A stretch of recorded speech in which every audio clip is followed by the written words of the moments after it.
Hello दोस्तों, अब हम देखते हैं डोमेन ऑफ ए फंक्शन। अभी तक हमने इनइक्वलिटी हम देख चुके हैं। अब हम डोमेन पर आते हैं, फिर उसके बाद में रेंज देखेंगे। डोमेन इनइक्वलिटी पढ़ने के बाद में डोमेन समझना आसान हो जाता है। फिर भी मैं इसको आसान शब्दों में शानदार तरीके से समझाने की कोशिश करूँगा, क्योंकि डोमेन काफ़ी इंपॉर्टेंट चीज़ है। अगर ये समझ में आने लगेगा ना, तो आपको मैथमेटिक्स समझ में आने लगेगी डोमेन के बाद। ठीक है, तो डोमेन पर आते हैं।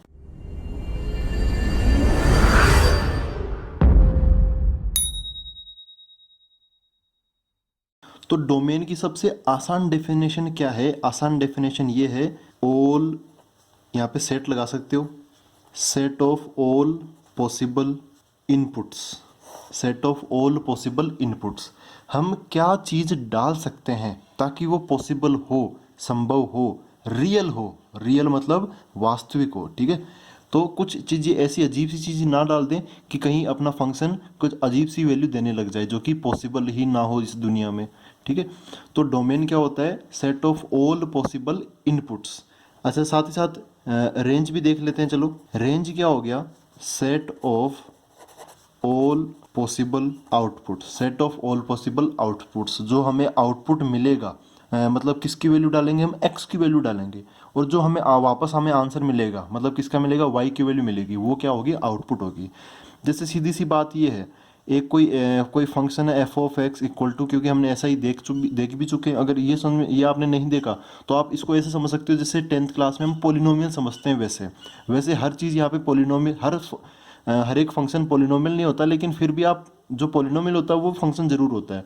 तो यहाँ पे जैसे 3x-7 ऐसे हमने एक समझ लिया फॉर एग्जाम्पल। तो यहाँ पे जो x की वैल्यू है, ठीक है, जो वैल्यू ऑफ x है, ये क्या है? इनपुट है। क्वेश्चन कैसे आते थे ये 10th क्लास के अंदर? यहाँ पर बताओ f ऑफ 10 की वैल्यू क्या है, तो आप क्या करते थे? x की जगह 10 डाल देते थे। तो यहाँ पर भी 10 डाल देंगे, तो 3 × 10 - 7 सोल्व कर लेंगे, आंसर कितना आ जाएगा? 23। तो हमने इनपुट क्या रखा? x की वैल्यू 10। तो इनपुट क्या है? Value of x। तो यही चीज़ क्या है? डोमेन। यही चीज़ क्या है? डोमेन। और जो हमें आंसर मिलेगा, जो हमें इसका आंसर मिलेगा, जैसे अभी हमने 10 रखने पे इसका आंसर कितना आया? 3 × 10 मतलब 30 - 7 23 आया ना, 23। तो वो क्या हो गया? वो ये हो गया इसका आउटपुट। वो इस क्या हो गया? इसका आउटपुट। ठीक है, अब जब हम ग्राफ बनाते हैं, धीरे धीरे हम देखो ग्राफ की तरफ भी अप्रोच कर रहे हैं। धीरे धीरे हम जैसे जैसे कोई चीज़ समझते जा रहे हैं, वैसे वैसे हम ग्राफ की तरफ अप्रोच कर रहे हैं, बाकी सारी चीज़ों को कनेक्ट करने की कोशिश कर रहे हैं। तो आउटपुट जो है, इनपुट तो, डोमेन तो क्या हो गया? एक्स की वैल्यूज। आउटपुट है 3x - 7 की वैल्यू। जब हमें हमें इसका ग्राफ बनाने के लिए बोला जाएगा, तो हम जानबूझकर x की वैल्यू, जैसे मैं 10 लूँगा, तो y की वैल्यू क्या लूँगा? 23, क्योंकि 10 रखने पे 23 आंसर आया। तो क्या रखने पर? x की वैल्यू रखने पर। तो x की वैल्यू x एक्सिस पे चली जाती है, और इसका जो आउटपुट होता है 23, वो हम y एक्सिस पे देख लेते हैं। तो आउटपुट मतलब किसकी वैल्यू? y की वैल्यू। और इसी के कारण हम कभी कभार जो f ऑफ x है, जो f ऑफ x है, इसको हम y भी बोल देते हैं। f ऑफ x को क्या बोल देते हैं? हम y बोल देते हैं।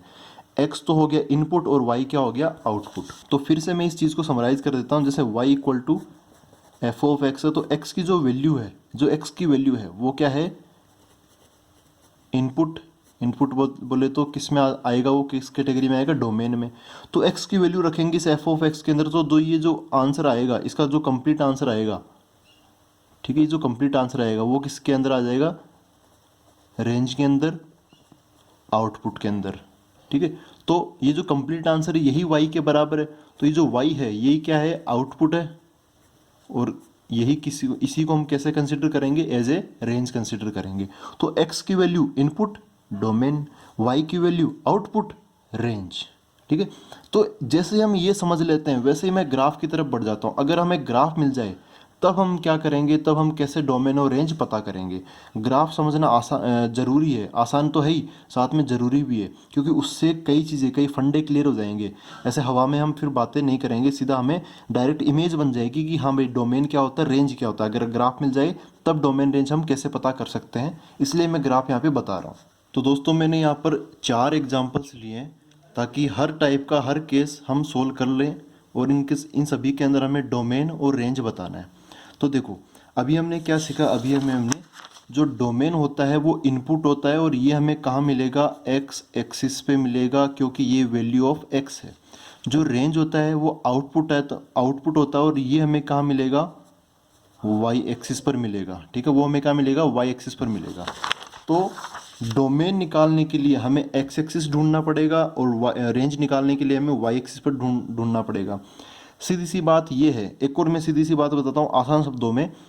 डोमेन जो होता है, जितना फंक्शन का ग्राफ बन चुका है, जितना फंक्शन का ग्राफ बन चुका है, उस ग्राफ से रिलेटेड जितनी एक्स एक्सिस पर उसका फैलाव होगा, उतना ही क्या होगा, उसका डोमेन होगा। ठीक है, एक्सिस पे फैलाव मतलब जैसे यहाँ पर मैं सीधा सीधा एक्स एक्सिस से ज्वाइन करूँगा इस पॉइंट को, तो यहाँ से लेके ये ग्राफ यहाँ तक जा रहा है। दूसरे शब्दों में इसको ऐसे भी बोल सकता हूँ, जैसे मैं अगर ऊपर से लाइट डालूँ, ऊपर से अगर मैं इस पर लाइट डालूँ, तो इसकी जो छाया होगी वो एक्स एक्सिस पे गिरेगी। एक्स एक्सिस पे फिर इस पर कितनी बड़ी छाया गिरेगी, यहाँ ये ग्राफ यहाँ से लेके यहाँ तक जा रहा है, तो इसकी जो छाया होगी वो यहाँ से लेके यहाँ तक गिरती ही रहेगी। ठीक है, ये इतनी बड़ी इसकी छाया होगी। अच्छा, अब ऐसे ही अभी हमने क्या देखा, इस ग्राफ का एक्स एक्सिस पर स्प्रेडनेस देख ली, इसकी फैलाव देख लिया, या फिर इस पर पड़ने वाली छाया हमने देख ली, वही क्या होगी, इसकी डोमेन होगी। इधर हमें क्या मिलेगा, डोमेन। और रेंज कहाँ मिलेगा, वाई एक्सिस पर मिलेगा, क्योंकि रेंज मतलब क्या, आउटपुट जो हमें आंसर मिलता है वो रेंज की कैटेगरी में आता है। तो उसके लिए मुझे पता करना पड़ेगा कि इस ग्राफ का वाई एक्सिस के अलोंग कितना फैलाव है, वाई एक्सिस के अलोंग इसका कितना स्प्रेडनेस है। तो उसके लिए मैं क्या करूँगा, मैं समझ सकता हूँ कि इधर से मैं एक लाइट डालता हूँ इस ग्राफ पर, तो क्या होगा, इसकी जो छाया पड़ेगी वो फिर छाया यहाँ से लेके यहाँ तक पड़ सकती है। तो इसकी जो छाया होगी वो करीबन इतनी बड़ी होगी। तो ये क्या हो गया, यहाँ से लेके यहाँ तक, ये किस कैटेगरी में आ गया, ये आ गया रेंज की कैटेगरी में। ठीक है, रेंज मतलब आउटपुट, डोमेन मतलब इनपुट। डोमेन होती है एक्स की वैल्यूज, तो एक्स पर मेरे को छाया देखनी पड़ेगी, और रेंज होती है आउटपुट वाई की वैल्यूज, तो वाई कहाँ से कहाँ तक बिलोंग करेगा वो मुझे देखना पड़ेगा। ठीक है, तो आप बता सकते हो कि यहाँ से लेके यहाँ तक ये कितनी बड़ी छाया होगी, कहाँ से चालू होकर कहाँ पे ख़त्म होगा। तो ये वाला पॉइंट, ये जो 2,3 के जस्ट नीचे है, मैंने ये ऐसे रेंडमली लिए हैं समझने के लिए। तो 2,3 के नीचे ये वाला जो पॉइंट होगा ये क्या होगा, 2,0 होगा। और 10,15 मतलब 10,15 के नीचे ये वाला जो पॉइंट होगा ये क्या होगा, 10,0 होगा। तो अब डोमेन क्या हुआ इसका, 2 से लेके 10 तक। ठीक है, फ्रॉम 2 to 10। ये वाई कोऑर्डिनेट तो सेम है, तो वाई कोऑर्डिनेट तो 0 0 उसको तो हटा दो आप देखो कि एक्स जो डोमेन है, मतलब एक्स की वैल्यू वो कहाँ से कहाँ तक वेरी कर रही है, कहाँ से कहाँ तक वेरी कर रही है, 2 से लेके 10 तक। तो इसकी जो डोमेन है, डोमेन क्या होगी, एक्स बिलोंग्स टू, मतलब एक्स बिलोंग्स टू लगाना जरूरी नहीं है, यहाँ पे मैं इंटरवल की फॉर्म में लिख रहा हूँ 2 से लेके 10 तक। तो यहाँ पे क्या हो गया, 2 to 10। अच्छा, अब 2 और 10 दोनों को लेना है या नहीं लेना, उसके लिए आप देखो कि यहाँ पर मैंने सॉलिड बनाया है या फिर होलो बनाया है। मतलब इनको यहाँ पे जो गोला बनाकर ऐसे जैसे खाली तो नहीं छोड़ा, जैसे यहाँ पर मैंने खाली छोड़ा है, यहाँ पर मैंने खाली छोड़ा है, तब उसके अकॉर्डिंग ब्रैकेट डिसाइड होगा। तो फिलहाल मैंने दोनों को भर रखा है, डार्क कर रखा है, इसका मतलब दोनों किनारों को लेना है। दोनों किनारों को लेना, तो यहाँ पर डोमेन के भी दोनों किनारों को हम ले लेंगे। तो 2 to 10 स्क्वायर स्क्वायर ब्रैकेट में लगा दूंगा, तो डोमेन क्या हो गया, एक्स बिलोंग्स टू 2 to 10। ऐसे अब रेंज देखते हैं, तो रेंज यहाँ से लेके यहाँ तक वेरी करेगी। तो ये क्या है, ये कितना बड़ा वाई है वो देखेंगे। तो यहाँ पर इस पॉइंट के कोऑर्डिनेट क्या हो गए, यहाँ पे ये 2,3 है, तो उसके करस्पॉन्डिंग वाई एक्सिस पर क्या पॉइंट आएगा, 0,3। ऐसे ये 10,15 है, तो इसके करस्पॉन्डिंग ये वाला पॉइंट क्या होगा, 0,15।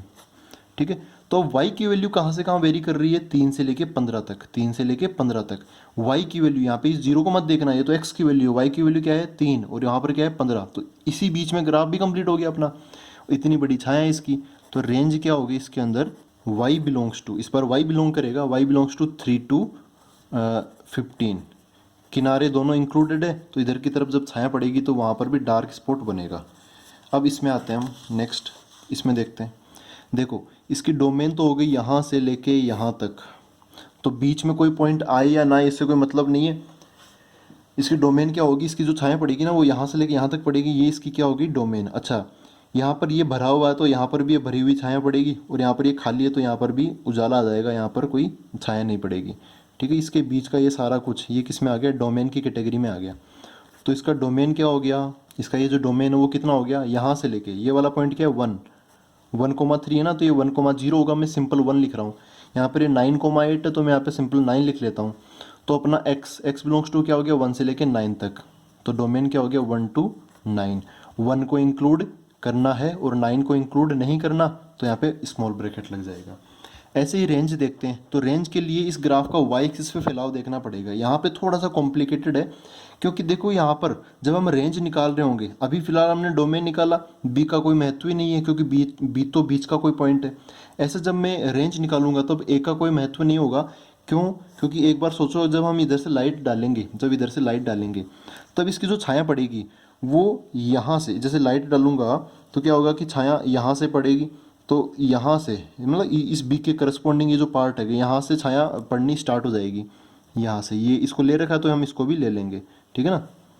फिर क्या होगा, जैसे जैसे मैं लाइट बढ़ाऊंगा वैसे वैसे इस पोर्शन इधर बी के राइट साइड में जो पोर्शन है वो, या फिर बी के लेफ्ट साइड में जो पोर्शन है वो, कोई सा भी पोर्शन हो या फिर एक हो या ना हो, ठीक है, तो छाया तो इधर पड़ेगी ही पड़ेगी, किसी दूसरे पोर्शन की वजह से पड़ेगी।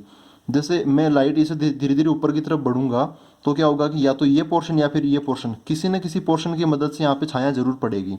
अच्छा, इधर लेफ्ट साइड वाला जो पोर्शन है ए से लेके बी तक, तो ए तो यहीं पर खत्म हो जाएगा, लेकिन फिर भी क्या मैं ऊपर जाऊंगा तो इस पोर्शन की वजह से छाया नहीं पड़ेगी, इस पोर्शन की वजह से भी छाया पड़ेगी। तो क्या होगा, कुल मिला के छाया यहाँ से लेके लोवेस्ट पॉइंट से लेके हाईएस्ट पॉइंट तक पड़ेगी। बीच में कोई पॉइंट रुक गया या खत्म हो गया उससे कोई मतलब नहीं है। यहाँ से लेके यहाँ तक छाया पड़ेगी, ठीक है। तो यहाँ से लेके यहाँ तक, तो ये वाला पॉइंट क्या है, इस पॉइंट का वाई कोऑर्डिनेट कितना है इसका 2, तो ये वाला पॉइंट क्या होगा 2, 0,2 हो गया यहाँ पर, ठीक है। ऐसे 9,8 का यहाँ पर क्या हो गया, ये वाला पॉइंट, अच्छा ये खाली है तो ये भी क्या होगा, खाली हो जाएगा, ऐसे इसको भरूंगा नहीं मैं। ये 9,8 का क्या बन गया यहाँ पर 0,8, ये क्या हो गया, ये रेंज की कैटेगरी में आ गया। रेंज कहाँ से कहाँ तक, 2 से लेके 8 तक, 2 to 8। अच्छा 2 to 8 है, तो इस 2 को तो इंक्लूड करना है हमें, क्योंकि इसके करस्पॉन्डिंग यहाँ पे इंक्लूड कर रखा है हमने। जहाँ पर खाली है तो उसके करस्पॉन्डिंग जब छाया डालोगे तब भी खाली बना देना, जहाँ पर भरा हुआ है उसके करस्पॉन्डिंग जब आप छाया डालोगे तब भी उसको भर देना। यहाँ पर ये खाली था तो यहाँ पर ये भी क्या होगा खाली, तो 8 पर क्या आ जाएगा, स्मॉल ब्रैकेट आ जाएगा, ठीक है। तो आप इसको ऐसे छाया के कंसेप्ट से समझ सकते हो। वैसे छाया का कहीं पे नाम नहीं होता है, ये बस मैं आपको समझाने के लिए बता रहा हूँ। अच्छा अब इस पे आते हैं, इस एग्जांपल पर आते हैं। देखो इस पे ये जो ग्राफ है ये फंक्शन का ही है, इसके 2 टुकड़े हैं, एक ए से लेके बी तक, फिर सी से लेके डी तक। तो हमें क्या करना पड़ेगा, डोमेन निकालते टाइम 2 टुकड़े हैं तो डोमेन के भी 2 टुकड़े होंगे। कैसे, यहाँ से लेके यहाँ तक, फिर यहाँ से लेके यहाँ तक, ठीक है। तो थोड़ा सा तो ये पोर्शन आ जाएगा, तो थोड़ा सा ये पोर्शन आ जाएगा। इसकी जब ऊपर से, अब जैसे एक्स एक्सिस पे देख रहे हैं तो ऊपर से छाया, ऊपर से लाइट डालेंगे। जब हम वाई एक्सिस पे देख रहे हो तो हम इधर दाईं तरफ से छाया डालें, लाइट डालेंगे, ठीक है। तो इनकी छाया पड़ती रहेगी। अब देखो यहाँ पर इसकी जो छाया पड़ेगी, इसका जो फैलाव है एक्स एक्सिस के करस्पॉन्डिंग, इसका जो स्प्रेडनेस है, फैलाव है, वो कैसे होगा, वो ऐसा होगा, यहाँ पर ये खाली है तो ये भी खाली, फिर बीच में भरा जाएगा उसको, फिर ये भरा हुआ तो ये भी क्या हो जाएगा, भर देंगे हम इसको। फिर बी से सी के बीच के पोर्शन की बात करेंगे तो एक्चुअली इसके बीच में कोई ग्राफ बना हुआ ही नहीं है, एग्जिस्ट ही नहीं कर रहा, तो यहाँ पर इसकी डोमेन भी एग्जिस्ट नहीं करेगी। फिर क्या होगा, यहाँ से आगे की बात करते हैं, तो ये भी भरा हुआ, ये भी भरा हुआ है, तो यहाँ पर ये पॉइंट, ये किनारा भी भरा हुआ होगा और ये किनारा भी भरा हुआ होगा। इसके बीच में ग्राफ है तो इसके बीच में छाया भी पड़ेगी। तो डोमेन के 2 पार्ट हो गए यहाँ पे। अब मैं डोमेन लिख देता हूँ इसके, ये पोर्शन भी आएगा और ये पोर्शन भी आएगा। अच्छा डोमेन इस बार मैं यहाँ पर लिखूँ क्या, चलो लिख देते हैं। ए के कोऑर्डिनेट क्या है 1,1 अलग से दे रखे हैं, तो ये वाला पॉइंट क्या हो जाएगा 1 हो जाएगा। फिर बी के कोऑर्डिनेट क्या है 3,4, तो ये वाला पॉइंट क्या हो जाएगा 3 हो जाएगा। सी के कोऑर्डिनेट क्या है 4,17, तो सी है 4,17, तो ये क्या हो जाएगा 4 हो जाएगा। फिर डी है 6,11, तो ये वाला 6 हो जाएगा। तो डोमेन क्या हुआ 1 से लेके 3 तक, फिर यूनियन 4 से लेके 6 तक, तो क्या बन गया 1 2 3 यूनियन 4 to 6। अब रही बात इंक्लूड एक्सक्लूड करने की, ब्रैकेट लगाने की, तो वो सोचते हैं 1 को इंक्लूड नहीं कर रखा तो स्मॉल ब्रैकेट, 3 को इंक्लूड कर रखा तो कैपिटल ब्रैकेट, मतलब ये स्क्वायर ब्रैकेट। फिर 4 और से दोनों को ले रखा है तो दोनों तरफ क्या लग जाएगा, स्क्वायर स्क्वायर लग जाएगा। आई होप ये आपको क्लियर हो गया। बड़ी बड़ी शानदार ये एक एग्जाम्पल है जो आप अभी अभी समझे हो। अब आते हैं हम रेंज पर। रेंज के लिए मुझे वाई एक्सिस पर छाया डालनी पड़ेगी। तो इस पोर्शन की छाया यहाँ पर ऐसे गिरेगी, यहाँ पर इसको इंक्लूड कर रखा है, इसको ओपन कर रखा है, बीच में ग्राफ है तो इधर छाया भी पड़ेगी। फिर दोनों इंक्लूडेड है तो दोनों किनारे ये आ जाएंगे और बीच में ग्राफ की छाया पड़ेगी। तो एक तो ये पोर्शन हो गया, एक ये पोर्शन हो गया, ठीक है। ये दोनों पोर्शन भी किस में आ जाएंगे, रेंज की कैटेगरी में आ जाएंगे। तो यहाँ से ए के करस्पॉन्डिंग यहाँ पर कौन सा पॉइंट होगा, देखो ए के कोऑर्डिनेट है 1,1। इस बार मैं सबका वाई कोऑर्डिनेट उठा रहा हूँ, पहले 1 फिर 4, यहाँ पे 1 आ गया और इस बी वाला क्या हो गया 4 हो गया। फिर देखो अब ध्यान से देखना, ऐसे 17, 11 नहीं मत कर देना, गलती हो जाएगी, 17, 11 गलत हो जाएगा। एक्चुअली ये जो नीचे वाला पॉइंट है वो किसके करस्पॉन्डिंग है, डी के करस्पॉन्डिंग है। तो डी का एक्स वाई कोऑर्डिनेट क्या है 11 है, तो यहाँ पर क्या आएगा 11 आएगा। फिर ऊपर वाला जो ये पॉइंट है वो कहाँ से आया, किसकी वजह से आया, सी की वजह से आया। तो सी का एक्स वाई कोऑर्डिनेट क्या है, सी का वाई कोऑर्डिनेट कितना है 17 है, तो यहाँ पे ऊपर क्या आ जाएगा 17 आ जाएगा। तो अब आप रेंज बता सकते हो क्या बनेगा रेंज के अंदर, 1 to 4, 1 to 4, 1 को यहाँ पर मैंने होलो छोड़ रखा है तो 1 पर ऐसे खुला बन जाएगा और 4 पर ऐसे डार्क कर रखा है तो 4 पर ऐसे कर लेंगे यूनियन।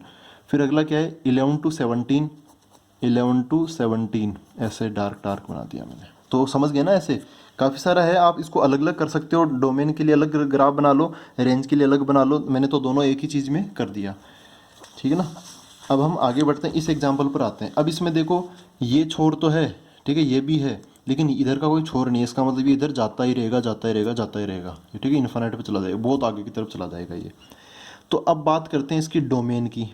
डोमेन मतलब इस ग्राफ के करस्पॉन्डिंग एक्स एक्सिस पे छाया।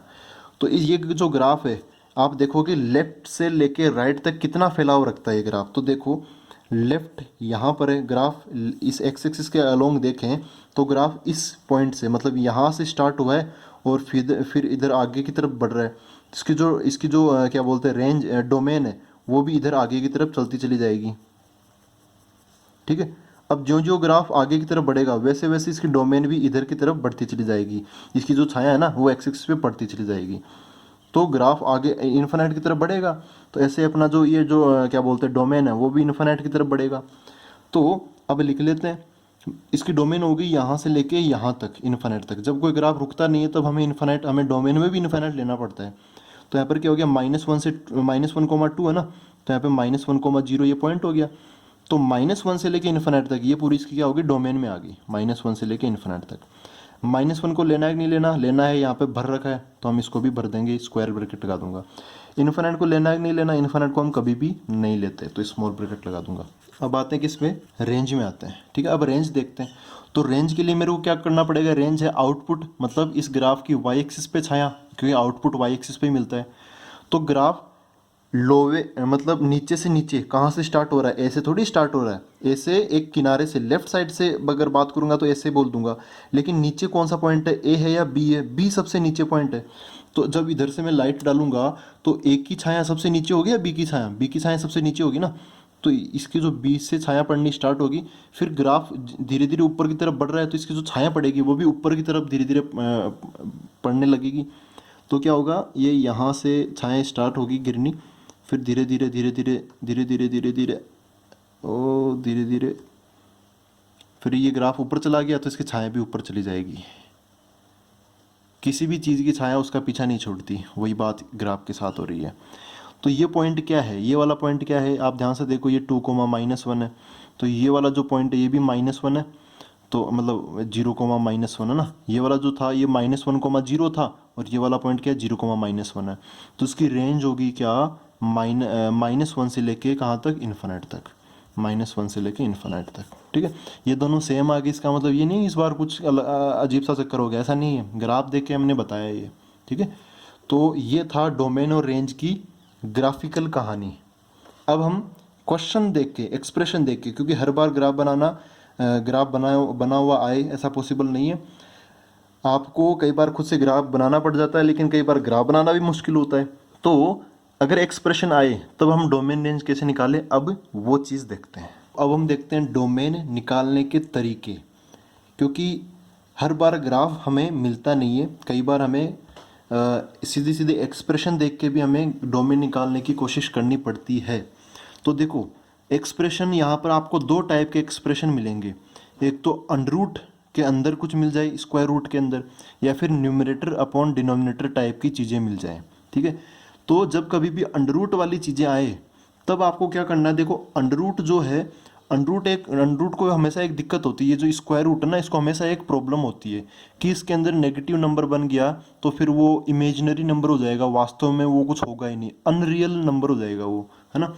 मतलब मैं ये कहना चाह रहा हूँ, जो रूट होता है, रूट के अंदर अगर नेगेटिव नंबर बन जाएगा तो क्या होता है, एक इमेजिनरी नंबर होता है, मतलब वो क्या होता है, नॉट रियल होता है, नॉट रियल होता है, वो वास्तव में एग्जिस्ट करता ही नहीं है। आपने ये तो सुना ही होगा कि -1 का अंडर रूट आयोटा होता है। ठीक है, नहीं सुना तो वो अभी आ जाएगा अपने आगे के चैप्टर में, कॉम्प्लेक्स नंबर में आ जाएगा। तो रूट के अंदर नेगेटिव नहीं बनना चाहिए क्योंकि वो एक्चुअली रियल होता ही नहीं है। जैसे √7, अब ये जो नंबर है वो कैसा नंबर है, इमेजिनरी नंबर है। ये नंबर कैसा है, इमेजिनरी नंबर है, मतलब रियल में एक्चुअली ऐसा होता ही नहीं है, ऐसा पॉसिबल ही नहीं है। तो आपको उसी चीज़ का ध्यान रखना है, जब भी रूट में कोई क्वेश्चन आ जाए तो आपको जानबूझकर क्या करना पड़ेगा, उसको नेगेटिव होने से बचाना पड़ेगा। रूट के अंदर जीरो आ जाए तो ये ठीक है, रूट के अंदर पॉजिटिव नंबर आ जाए तो ये ठीक है, लेकिन रूट के अंदर नेगेटिव नंबर आ जाए ये चीज़ क्या है, गलत है। तो जीरो या पॉजिटिव हो सकता है, तब आपको इसको बचाने के लिए क्या लिखना पड़ेगा, जानबूझकर आपको लिखना पड़ेगा, इसका सॉल्यूशन ये है, इसका तरीका ये है कि आप ये लगा दो f(x), रूट के अंदर वाली जो भी चीज़ है उसको लिख दो >= 0, जीरो या जीरो से बड़ा, बस आप ये लिख दो एक बार, बस ऐसा लिख दो।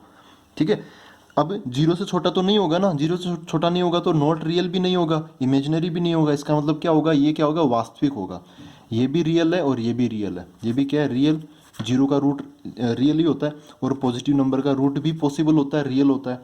तो आप ये दोनों केस लगाते हुए, जीरो के बराबर तो यहाँ पे इक्वल का साइन है, जीरो से बड़ा, पॉजिटिव मतलब जीरो से बड़ा, तो यहाँ पर ग्रेटर देन का साइन है, आप बस ये लगा दो, ऑटोमेटिकली फिर ये सोल्व करने के ट्रैक पर आ जाएगा। कैसे, इसके लिए हमने इनइक्वलिटी पढ़ी है, ये क्या है, एक इनइक्वलिटी ही तो है, इसको हम सोल्व कर लेंगे। ठीक है, इसलिए मैंने इनइक्वलिटी पहले बताई है, ये डोमेन पढ़ने से पहले मैंने इनइक्वलिटी बताई है। अब यहाँ पर आते हैं, ये पोजीशन, इस टाइप की स्ट्रक्चर, ये भी थोड़ी सी मतलब हमें चिंता देने वाली बात है ये कि f(x/g)(x) ऐसा है। तो यहाँ पर ये इसलिए है, यहाँ पर हमें इसलिए ध्यान रखना पड़ता है कि नीचे वाला जीरो हो गया तो इसका मतलब यहाँ पर एक प्रॉब्लम है, ये एक्सप्रेशन भी एक प्रॉब्लम लेके आता है। वो क्या है कि भाई नीचे वाला जो एक्सप्रेशन है वो जीरो हो गया तो फिर प्रॉब्लम हो जाएगी, क्योंकि यहाँ पर देखें तो f(x/0), अगर नीचे वाला नंबर जीरो हो गया तो ये क्या बन जाएगा, इन्फानेट हो जाएगा। इन्फानेट कैसा नंबर होता है, नॉट डिफाइंड, इतना बड़ा नंबर होता है कि ये डिफाइंड ही नहीं होता। इसलिए नीचे इसका सॉल्यूशन क्या है, इसकी बीमारी का हल क्या है कि भाई g(x) जो है ना नीचे वाला, वो जीरो नहीं होना चाहिए, जीरो नहीं होना चाहिए। ठीक है ना, तो हम जब इसको सोल्व करेंगे, इसको जैसे इसको सोल्व करेंगे तो x की वैल्यू मिल जाएगी, x बिलोंग्स टू यहाँ से लेके वहाँ तक फलाना टू ढीमका, ऐसा मिल जाएगा हमें। तो वो क्या मिल जाएगी हमें, डोमेन मिल जाएगी। ऐसे इसको सोल्व करेंगे तो x नॉट इक्वल टू कुछ ना कुछ आ जाएगा, तो x वो चीज़ नहीं होनी चाहिए, तो यहाँ से भी हमें डोमेन मिल जाएगी। तो ये दो तरीके हैं सोल्व करने के। ठीक है, अब दो एग्जाम्पल ले लेते हैं इसके, एक इसका और एक इसका। तो यहाँ पर एग्जाम्पल लेते हैं, f(x) बराबर √2x-3। ठीक है, इसकी हमें डोमेन पता करनी है। तो देखो रूट वाला क्वेश्चन है, तो मैं क्या करूँगा, ये पहला एग्जाम्पल हो गया। रूट वाला क्वेश्चन है तो फिर मैं क्या करूँगा कि भाई रूट वाले के अंदर जो भी चीज़ है उसको मैं जीरो या जीरो से, रूट के अंदर है ना, यहाँ पे इस बार मैंने रूट नहीं लगाया, वहाँ रूट था लेकिन सोल्व करते टाइम रूट में नहीं लगाऊंगा। तो यहाँ पर मैं क्या लिखूँगा, फॉर डोमेन, रूट के अंदर वाली चीज़ क्या होनी चाहिए, जीरो या जीरो से ज़्यादा, जीरो से कम नहीं चलेगी, नेगेटिव नहीं चलेगी। तो यहाँ पे क्या लिखूंगा, 2x-3 > 0। ये इनइक्वलिटी है, इसको सोल्व करना हम ऑलरेडी जानते हैं, इसलिए हमने वो चीज़ पहले पढ़ी है। तो 3 को मैं उधर भेज दूंगा तो क्या बन जाएगा, 2x > 3। अब ये जो 2 है ये भी उधर चला जाएगा तो क्या बन जाएगा, अच्छा 2 पॉजिटिव नंबर है तो पॉजिटिव नंबर उधर उधर भेजने से साइन ऑफ इनइक्वलिटी नहीं बदलता है, तो 2 उधर चला जाएगा तो x > क्या हो जाएगा, 3/2। ठीक है, x जो है वो 3/2 से बड़ा है, तो इसको नंबर लाइन से समझ लेता हूँ। तो यहाँ पर क्या आ गया, 3/2, x 3/2 के बराबर है तो इसको मैं डार्क बना लूँगा, और इससे बड़ा है, x इससे बड़ा भी हो सकता है तो ये इधर बड़े की तरफ चला जाएगा, तो बड़े का मतलब कौन, इन्फिनिट की तरफ चला जाएगा, ठीक है, पॉजिटिव इन्फिनिट तक। तो ये इसकी डोमेन होगी, डोमेन क्या होगी 3/2 से लेके इन्फिनिट तक, ये क्लोज और यहाँ पे ओपन, ये इसकी डोमेन हो गई। अब दूसरा एग्जांपल देखते हैं, f of x equal to 2x plus 3/x-7। अब ये जो क्वेश्चन है, अब देखो ये भी रूट वाला नहीं है, इसके अंदर जो डोमेन के क्वेश्चन होंगे उसके अंदर आपको दो ही चीज़ें मिलेगी, या तो रूट वाला क्वेश्चन या फिर न्यूमरेटर अपॉन डिनोमिनेटर, अभी फिलहाल के लिए। बाद में तो कई कॉम्प्लिकेटेड चीज़ें आ जाती है, लॉग आ जाता है, साइन ट्रिग्नोमेट्री भी आ जाती है, बहुत सारी चीज़ें आ जाती है, ठीक है। लेकिन फिलहाल के लिए आपको दो चीज़ें समझनी है, रूट वाले क्वेश्चंस और न्यूमरेटर अपॉन डिनोमिनेटर टाइप के क्वेश्चंस। अब न्यूमरेटर अपॉन डिनोमिनेटर टाइप के क्वेश्चंस में क्या करते हैं, जानबूझकर नीचे वाले को हम 0 के बराबर होने से बचा लेते हैं। तो यहाँ पर नीचे वाला कौन है, यहाँ पे ऐसे लिखूंगा, for domain x-7 is not equal to 0। तो इसको सोल्व करूंगा, जैसे हम इक्वेशन सोल्व करते हैं वैसे ये एक टाइप की इनइक्वलिटी है, इनइक्वलिटी मतलब इक्वेशन नहीं है ये, तो 7 को उधर भेजूंगा तो x is not equal to 7। अब इसको कैसे लिखूंगा मैं डोमेन के रूप में, x 7 नहीं हो सकता, x कुछ, तो इसको मैं ऐसा समझूंगा, x could be anything, x can be anything but not 7। तो मैं क्या बोलूँगा, x कुछ भी हो सकता है, ठीक है, कुछ भी हो सकता है लेकिन 7 नहीं होगा। जैसे ऐसे समझो, ये नंबर लाइन है, यहाँ पे 7 है, तो इधर x कुछ भी हो सकता है, इधर भी हो सकता है, इधर भी हो सकता है, लेकिन x क्या नहीं होगा, 7 नहीं होगा। तो मैं इस टाइप को इसको ऐसे समझ सकता हूँ, 7 पे ऐसे ऐसे ओपन कर देता हूँ, 7 को इंक्लूड नहीं करेंगे, इधर भी आ जाएगा, इधर भी आ जाएगा, सब आ जाएंगे, लेकिन 7 नहीं होगा। तो इसको इंटरवल की फॉर्म में कैसा नाम दूँ मैं इसको, x बिलोंग्स टू यहाँ से लेके यहाँ तक, फिर यहाँ से आगे, तो इसको ऐसे बोल सकता हूँ, -∞ से लेके 7 तक, 7 को इंक्लूड नहीं करूँगा, यूनियन उस पोर्शन क्या लिख लूँ, 7 से लेके इन्फिनिट तक, ऐसा भी लिख सकता हूँ। या फिर इसको मैं ऐसे भी लिख सकता हूँ, एक बार पूरा ही लिख लेता हूँ, यहाँ से लेके वहाँ तक एक साथ लिख लेता हूँ, x बिलोंग्स टू -∞ से, ये -∞ है और ये इन्फिनिट है, -∞ से लेके इन्फिनिट तक। लेकिन अगर मैं ऐसा लिखूंगा तो यहाँ से लेके यहाँ तक सब आ जाएगा, 7 भी आ जाएगा, लेकिन 7 नहीं आना चाहिए था। तो इसमें से मैं 7 का एक जो सेट है, सिंगलटोन सेट, इस पूरे इंटरवल में से माइनस कर दूंगा। तो ये भी ठीक है, ये भी ठीक है। एक और तरीका बताता हूँ मैं आपको, या फिर आप इसको ऐसे भी लिख सकते हो, x बिलोंग्स टू, देखो -∞ से लेके इन्फिनिट तक ये सब क्या है, ये सब रियल नंबर्स है, -∞ से लेके इन्फिनिट तक सब क्या है, रियल नंबर है। तो इसको मैं -∞ से इंटरवल की फॉर्म में लिखने के बजाय मैं इसको r भी लिख सकता हूँ, ठीक है। या फिर आप डायरेक्ट यहाँ से भी समझ सकते हो, x कैन बी एनीथिंग, तो x बिलोंग्स टू r हो गया, r मतलब सब कुछ, रियल नंबर जितने भी सब आ गए, बट नॉट 7, तो मैं इसमें से 7 क्या कर दूंगा, माइनस कर दूंगा। तो आप ऐसे भी बोल सकते हो। ये सभी तरीके सही है डोमेन बताने के लिए इस क्वेश्चन के लिए। और इधर हमने ये लिख ही दिया 3/2 से लेके इन्फिनिट तक।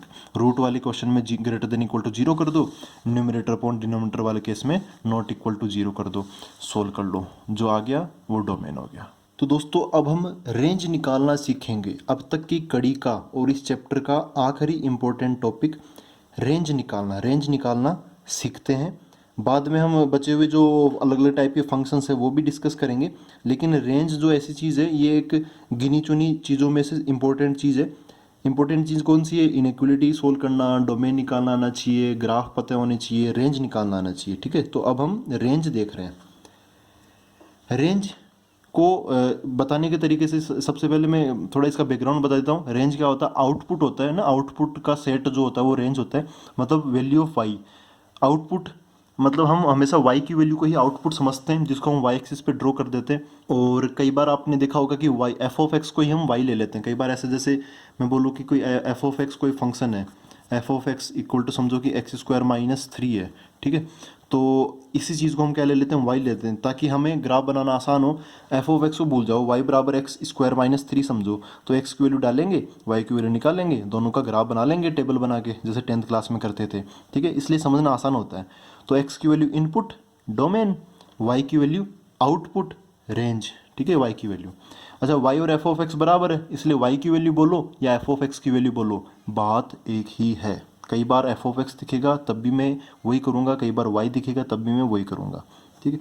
इसकी जो मेथड है वो क्या है, स्टार्ट विद नॉन फंक्शन और expression, start with non function या फिर स्टार्ट विद नॉन एक्सप्रेशन। जो भी चीज़ आपको पता हो, नॉन होनी चाहिए बस, यही इसका फंडा है।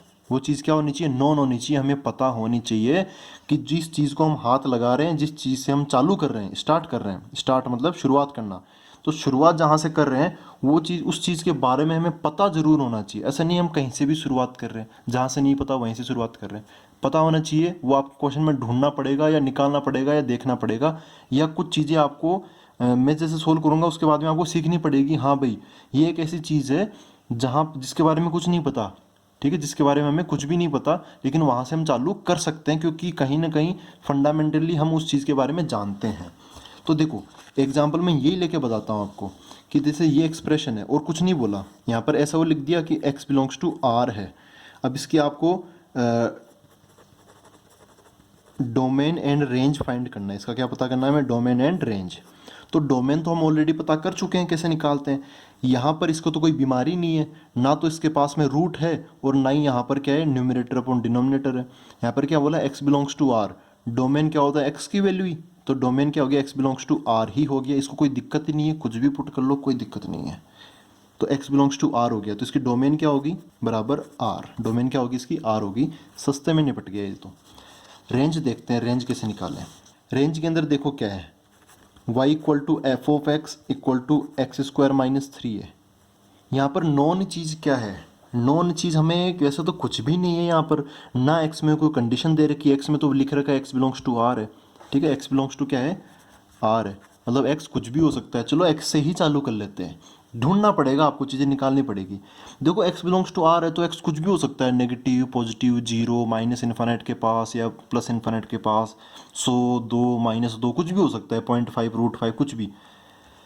तो लेकिन x चलो कुछ भी हो जाए, नेगेटिव पॉजिटिव कुछ भी हो जाए, लेकिन एक्स स्क्वायर, अब देखो एक्स स्क्वायर बड़ा ही नॉन चीज़ होता है।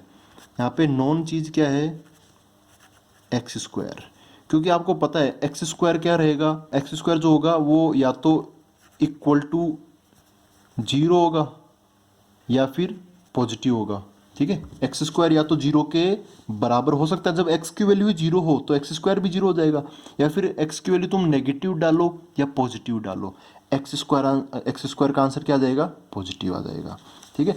But x square can't be equal to negative. X square positive हो सकता है, 0 के बराबर हो सकता है, लेकिन नेगेटिव नहीं हो सकता। इसी चीज़ का हर बार इसी चीज़ का मैं फ़ायदा उठाऊंगा और आपको भी इसी चीज़ का फ़ायदा उठाना है। जब कभी भी ऐसे आ जाए ना परफेक्ट स्क्वायर, जैसे कुछ भी, अब मैं क्या कर रहा हूँ, जनरलाइज कर रहा हूँ एकदम, ax प्लस बी का होल स्क्वायर, जब कभी भी ऐसा आ जाए परफेक्ट स्क्वायर, उसको आपको ग्रेटर देन इक्वल टू 0 लगा देना है। उसको क्या लगा देना है, ग्रेटर देन इक्वल टू 0, खुद से लगाना ही लगाना है, रुकना मत, ठीक है। तो यहाँ पर देखो अपना फंक्शन क्या है, y equal to x square minus 3, ठीक है, y equal to x square minus 3। मैं क्या करूँगा, स्टार्ट विद नॉन फंक्शन। अभी तक हमने नॉन फंक्शन क्या है कैसे ढूंढा वो पता कर लिया। यहाँ पे जो एक्स स्क्वायर है, एक्स स्क्वायर क्या होगा, ग्रेटर देन इक्वल टू क्या होगा, 0 होगा कि नहीं होगा। X square is a perfect square, एक मतलब कंप्लीट स्क्वायर है, तो कंप्लीट स्क्वायर क्या होगा, ग्रेटर देन इक्वल टू 0 होगा। तो मैं यहाँ से चालू कर दिया मैंने, क्वेश्चन स्टार्ट करना है, ठीक है, स्टार्ट किया है, अभी अभी ख़त्म नहीं हुआ है। अब मैं क्या करूँगा, धीरे धीरे बिल्ड करूँगा, क्या बिल्ड करूँगा, अपना फंक्शन बिल्ड करूँगा। अभी तो मेरे को एक्स स्क्वायर के बारे में जानकारी है, ये है क्या है, एफ ऑफ एक्स है। जब मेरे को पूरा एफ ऑफ एक्स के बारे में जानकारी नहीं होगी तब तक मैं सोल्व करता रहूँगा। अब एफ ऑफ एक्स क्या है, x square minus 3, x square, इस एक्स स्क्वायर के बारे में तो जानकारी मिल गई, लेकिन एक्स स्क्वायर माइनस 3 इस पूरे के बारे में जानकारी अभी हमें नहीं मिली है। तो जब तक ये पूरा फंक्शन मैं बना ना लूँ तब तक मैं इसको सोल्व करता रहूँगा। तो देखो इसको ऐसे लिखता हूँ, x square greater than equal to 0, ये तो होता ही है ऑलवेज, ठीक है, ऐसा तो होता ही है हमेशा, यूनिवर्सल ट्रुथ समझ लो इसको, इसको क्या समझ लो तुम, यूनिवर्सल ट्रुथ होता है, समझ लो क्या होता है ये, x square greater than equal to 0। अब मैं क्या करता हूँ, देखो मेरे को एक्स स्क्वायर माइनस 3 बनाना है, खुद से बनाना है, क्योंकि मैं बनाऊंगा नहीं तब तक एफ ऑफ एक्स नहीं बनेगा, जब तक एफ ऑफ एक्स नहीं बनेगा वाई नहीं बनेगा, वाई नहीं बनेगा तो मेरे को रेंज कहाँ से मिलेगी, वाई ही तो क्या है, आउटपुट है, रेंज है, ठीक है। तो मेरे को एक्स स्क्वायर माइनस 3 बनाना पड़ेगा, तो मैं क्या करूँ, यहाँ पे देखो -3 की रिक्वायरमेंट दिख रही है, तो मैं क्या करूँगा, यहाँ पे -3 लगा दूंगा। अच्छा -3 इधर लगाऊंगा तो ये तो इम्बेलेंस सा हो जाएगा फिर, क्योंकि जो भी चीज़ मेरे को जो भी चेंज करना है वो इनइक्वलिटी के दोनों तरफ करना है। तो मैं इधर -3 चाहिए तो इधर -3 चाहिए, तो इधर भी -3 लगाऊंगा, तो क्या बन गया ये, x square minus 3 greater than equal to 0 -3। थोड़ा सा सिंप्लीफाई कर लेते हैं, ये क्या हो गया, x square minus three greater than equal to -3। ये चीज़ क्या है, इस चीज़ को आप एफ ऑफ एक्स बोल दो, f of x greater than equal to -3, या फिर इस चीज़ को